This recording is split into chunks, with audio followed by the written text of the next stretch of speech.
À l'occasion de la 11e édition des Week-ends Nature, une conférence de presse a eu lieu à l'espace Redley du bas de la rivière. Du 10 au 31 octobre 2015, le département de La Réunion propose de vivre une expérience de découverte ou de redécouverte des espaces naturels sensibles. Répartis sur toute l'île, ces sites abritent un patrimoine naturel unique, aux paysages somptueux et à la biodiversité exceptionnelle. Sujet au cœur de l'actualité internationale, le Conseil départemental a décidé pour cette édition 2015 de sensibiliser le public sur le changement climatique. Alors cette année, on a proposé de partir sur la thématique climat et nature. Alors parce que c'est une année particulière, on parle beaucoup de changement climatique.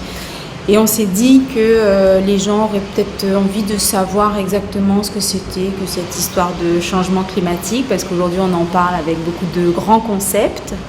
Et nous, on observe quand même dans les milieux naturels que le climat, ça a un impact direct et que les plantes, mais aussi la faune, les oiseaux, ont développé des ingéniosités pour s'adapter au changement climatique. Et donc, on a peut-être beaucoup à apprendre de la nature. Pour la deuxième année consécutive, les manifestations seront ouvertes au plus grand nombre.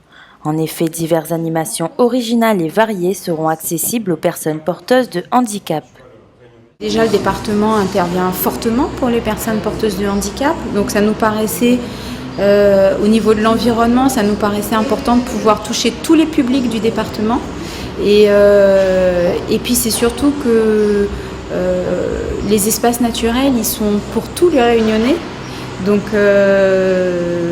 on essaie justement, même si c'est pas toujours facile, on essaye d'ouvrir au maximum les sites, que tout le monde puisse en profiter. Je vais prendre un petit exemple parce que alors il y a des choses qui paraissent très compliquées. Donc par exemple pour les personnes à mobilité réduite, c'est toujours compliqué parce que ça nécessite des aménagements. Mais après il y a d'autres actions qu'on peut faire qui sont plus faciles à mettre en place. Par exemple, faire de la traduction en langage des signes de toutes les animations. Donc aujourd'hui, c'est possible. Toutes les personnes malentendantes peuvent participer à toutes les visites qui sont proposées. Il y aura un traducteur en langage des signes. Comme chaque année, la collectivité offre une véritable invitation au voyage au travers de plus de 180 visites guidées gratuites.